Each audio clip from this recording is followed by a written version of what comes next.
মাজত অতামৰাৰ সৃষ্টি হল, স্বামী স্ত্ৰীৰ মাজত কাজিয়াৰ সৃষ্টি হল, পুত্ৰই মাক বাপেকক নমনা হল, আৰু যে কিমান কি হবলৈ ধৰিলে। এইবোৰ দেখি শুনি পাছে যুধিষ্ঠিৰৰ আহাই এই সহদেৱক মাতি আনি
দাদা মই ইয়াতে গ্ৰহ নক্ষত্ৰবোৰ মিলাই হিচাপ কৰি চালো, ইয়াতে কতোকো দোষেই নাপালো।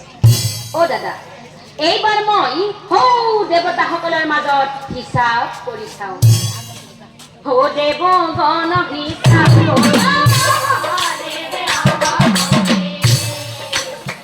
দেৱগণ হিচাপ কৰি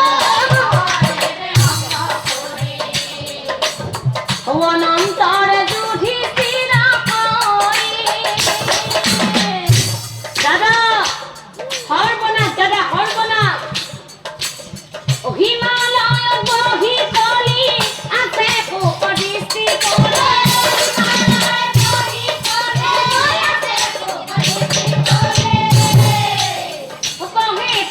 যুধিষ্ঠিৰ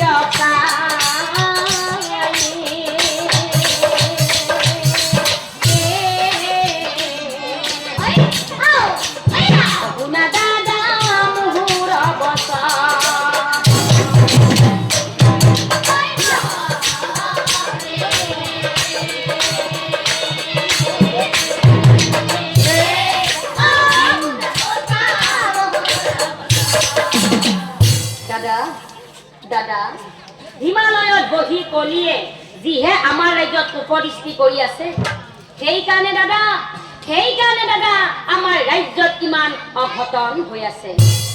কিন্তু এটা কথা দাদা, যদিহে সেই মহাপাপী কলিক বন্দী কৰি নানে, তেনেহলে কিন্তু দাদা আমাৰ এই ৰাজ্যত আৰু বহু অঘটন হব। এই কথা শুনি আছিল বীৰ ধনঞ্জয়। এই মহাক্ৰোধে অৰ্জুনে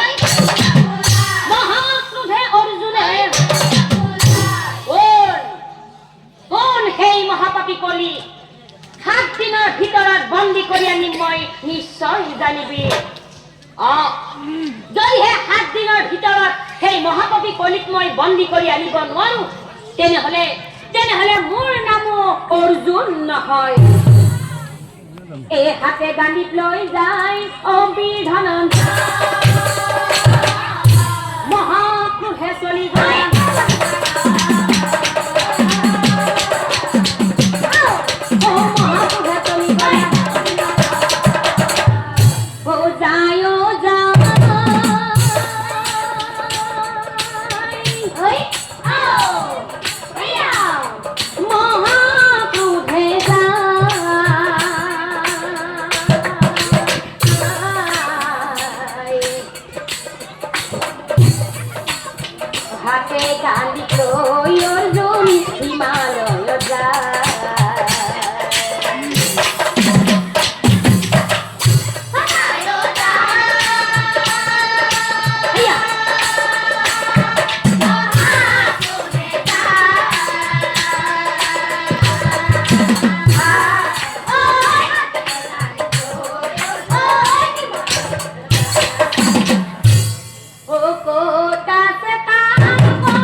কিন্তু সেই হিমালয়ী পৰ্বতত জানো অৰ্জুনে কলিক বিচাৰি পালে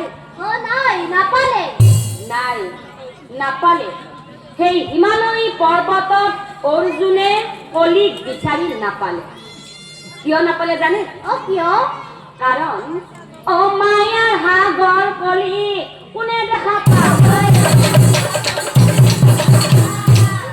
মায়াৰ সাগৰ কলি কোনে দেখা পায় ছদ্মভেষে অৰ্জুন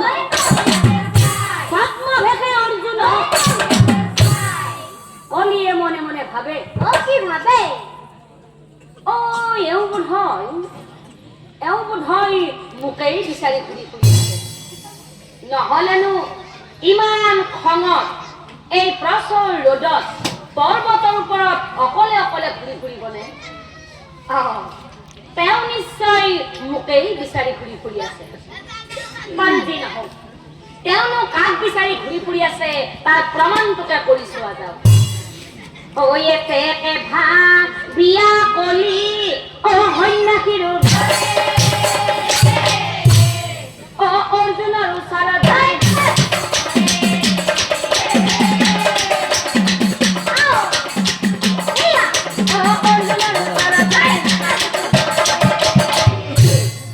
হাতে কমণ্ডলু তাৰ ফুটা কপাল উপস্থিত হইলা যায়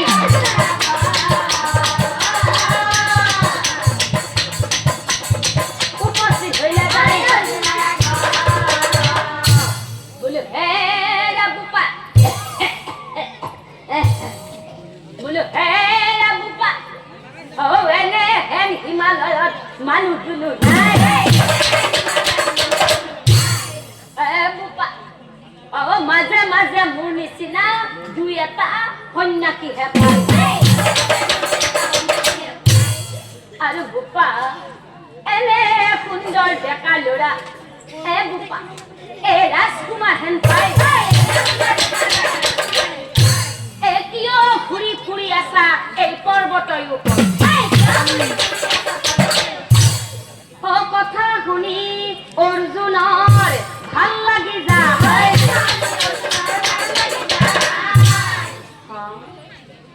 অৰ্জুনে আকৌ মনে মনে ভাবে কি ভাবে ইমান দূৰ ঠাই মই ঘূৰি ঘূৰি আহিলো কত এজন মানুহেই লগ নাপালো আৰু আহি এই বৃদ্ধ মানুহজনক মই ইয়াতে লগ পাইছো যিহেতু এই বৃদ্ধ মানুহজনক লগ পাইছো এওঁক যদি কওঁ যে মই কলিক বিচাৰি ঘূৰি ফুৰি আছো তেতিয়া হয়তো এওঁ মোক নিশ্চয় দেখুৱাই দিব পাৰে কলি ক'ত আছে গতিকে মোৰ মনৰ কথাখিনি এওঁৰ আগত কোৱাই ভাল। এই অৰ্জুনে বোলে মই আৰু মই ইয়ালৈ কিয় আহিছো জানা? কিয় আহিছা? এই মহাপাপী আল কলি বিচাৰিছো। কলা বোপা কি কলা? তুমি কলিক বিচাৰি ঘূৰি ফুৰি আছা? কোৱাচোন কোৱা বোপা, কলিক পালে তুমি কি কৰিবা? কলিক পালে মই হাতে ভৰি বান্ধিম।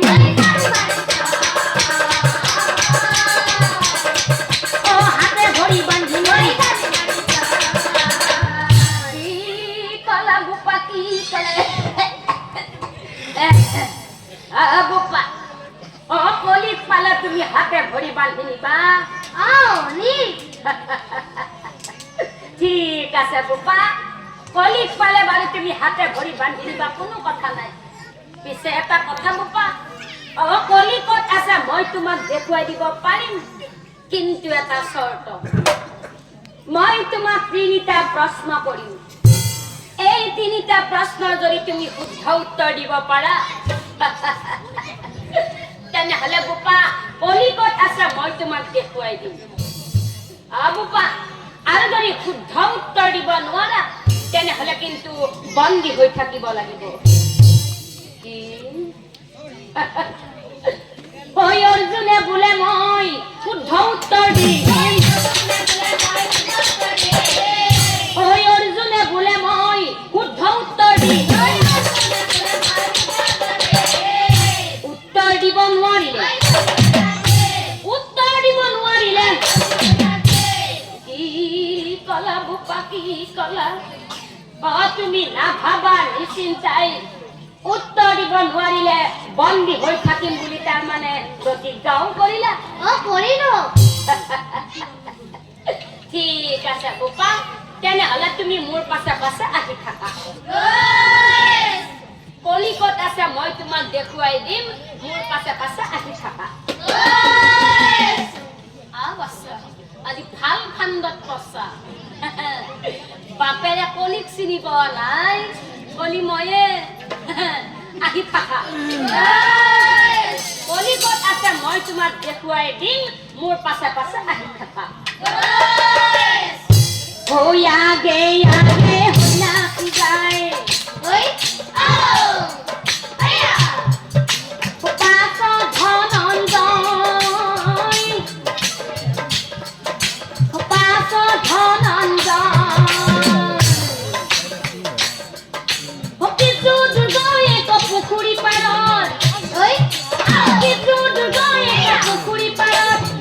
উপস্থিত হয় উপস্থিত হয়।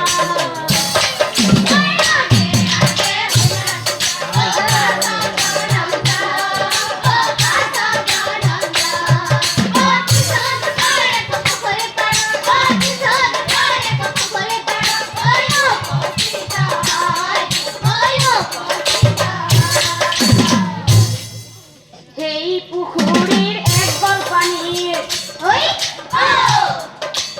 এই পুখুৰীৰ একল পানীত এক মনুষ্য।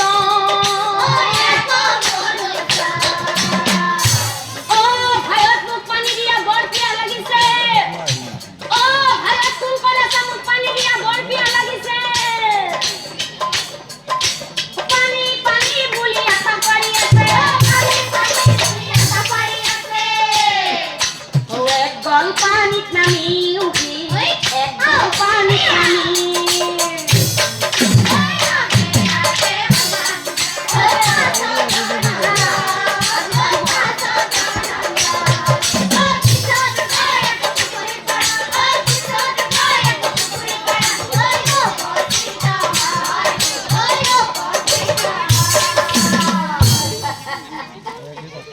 ধনঞ্জয় 1 নম্বৰ প্ৰশ্ন। মানুহজনে একগাল পানীত নামিয়েই আছে, তাৰ পাছতো কিন্তু সি পানী পানী বুলি চিঞৰি আছে। ইয়াৰ উত্তৰ কি হ'ব ধনঞ্জয়? কোৱা ধনঞ্জয় ইয়াৰ উত্তৰ কি হ'ব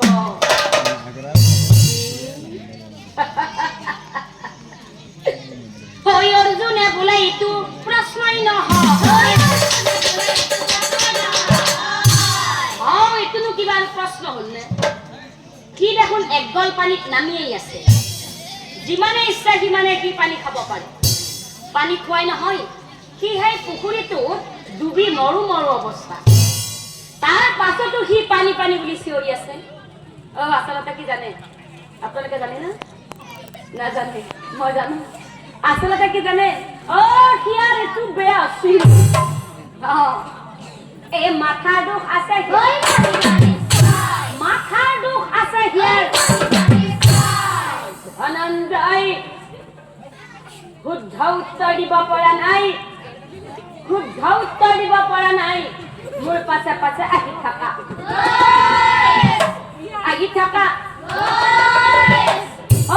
ভালে চোৱা কি দেখিছা এটা প্ৰকাণ্ড দঁতাল হাতী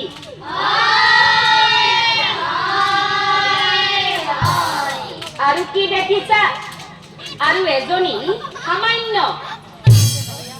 নাৰী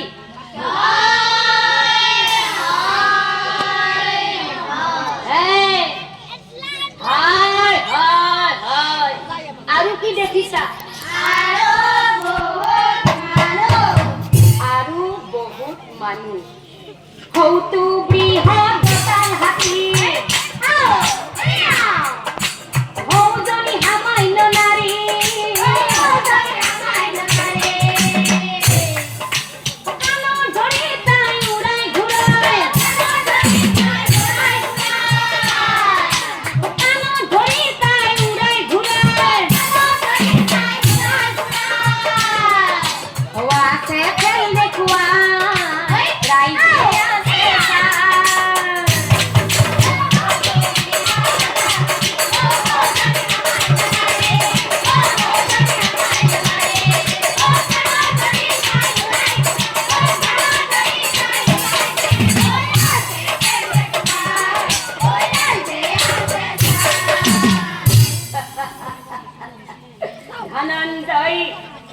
এইবাৰ ২ নম্বৰ প্ৰশ্ন যি হাতীৰ ওচৰলৈ যাবলৈ পুৰুষৰো লাগে ভয় যি হাতীৰ ওচৰলৈ যাবলৈ পুৰুষৰো লাগে ভয় আৰু সেই হাতীটোৰ কাণত ধৰি এজনী সামান্য মাইকী মানুহে খেল দেখুৱাই আছে ইয়াৰ উত্তৰ কি হ'ব ধনঞ্জয় কোৱা ধনঞ্জয় ইয়াৰ উত্তৰ কি হ'ব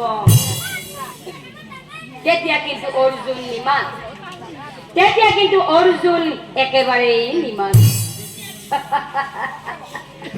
কি হ'ল ধনঞ্জয় বুজি পোৱা নাই উত্তৰ দিব নোৱাৰা মোৰ পাছে পাছে আহি থাকা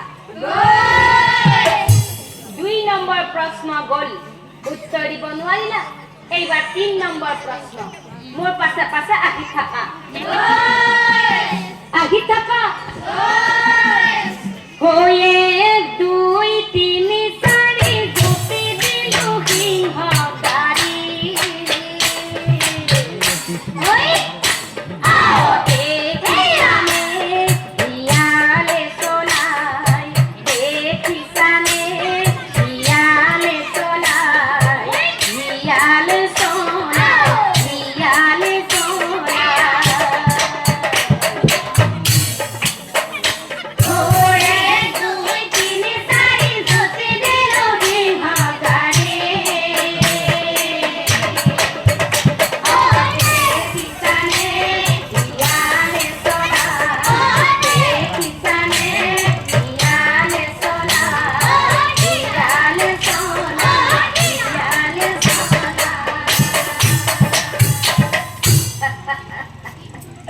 ধনঞ্জয় এইবাৰ ৩ নম্বৰ প্ৰশ্ন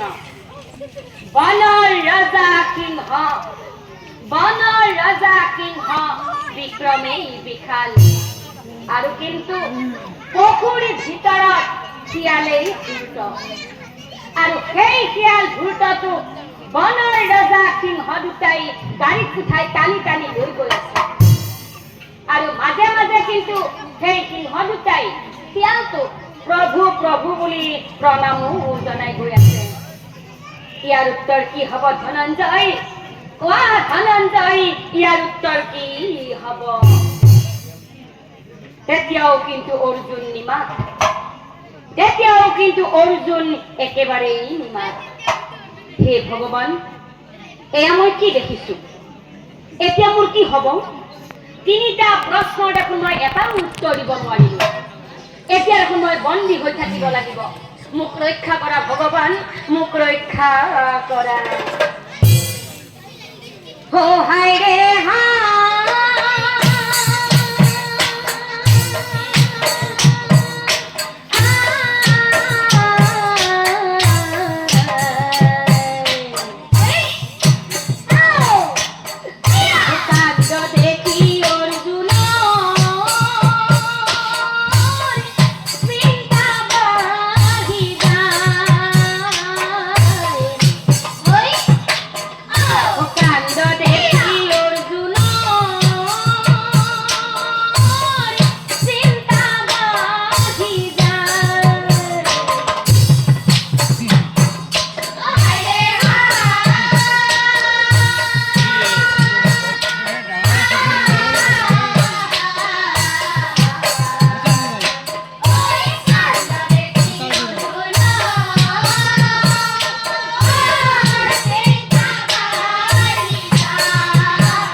বন্দী হৈ থাকিম বুলি তাৰো তই প্ৰতিজ্ঞা কৰিছিলি।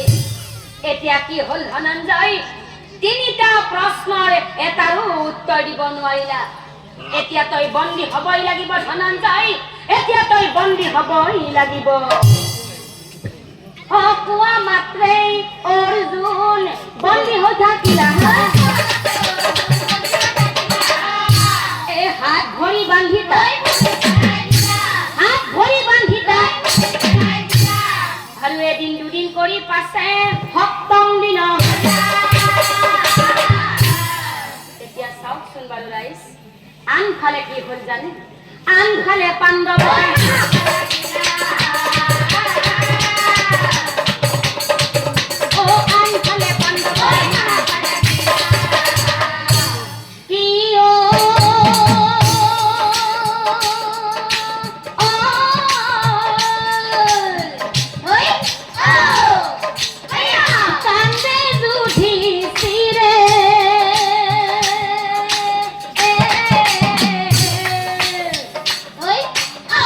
নাকি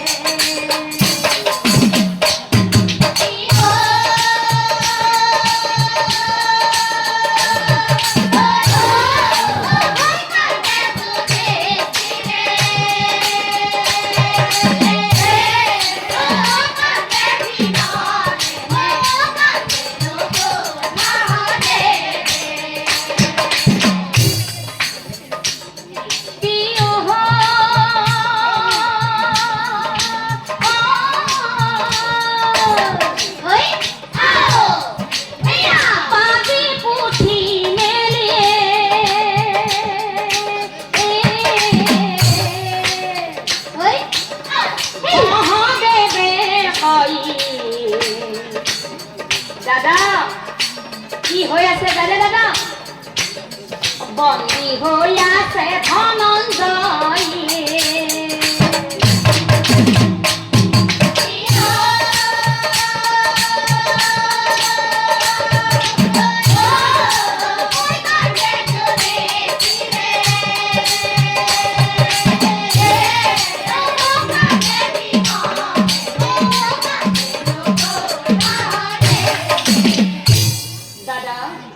দাদা পিছে এটা কথা দাদা এই বিপদৰ সময়ত আমাক কেৱল এতিয়া প্ৰভু কৃষ্ণহে ৰক্ষা কৰিব পাৰিব দাদা কৃষ্ণ বিনে আমাৰ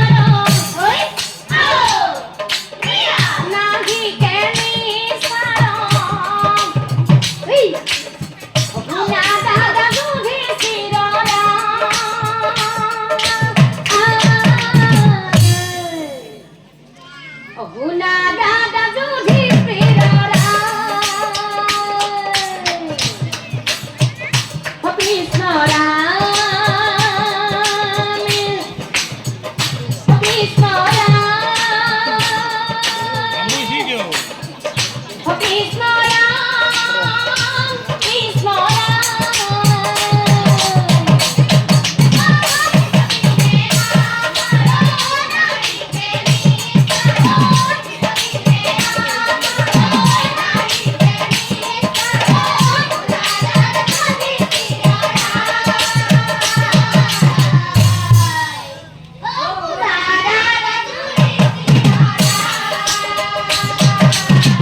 আচলতে কি জানে বিপদৰ সময়তহে মোৰ বিচাৰ কৰে এনে কিন্তু বিচাৰ কৰিবলৈ কাৰো সময় নাই বাৰু যি নহওক দাদা কোনে বন্দী কৰি ৰাখি থৈছে মোৰ সখা অৰ্জুনক মই এতিয়াই বিচাৰি লৈ আনোগৈ তোমালোকে চিন্তা নকৰিবা দাদা মোৰ সখা অৰ্জুনক কোনে ক'ত বন্দী কৰি ৰাখি থৈছে মই এতিয়াই বিচাৰি লৈ আনোগৈ গৰুড়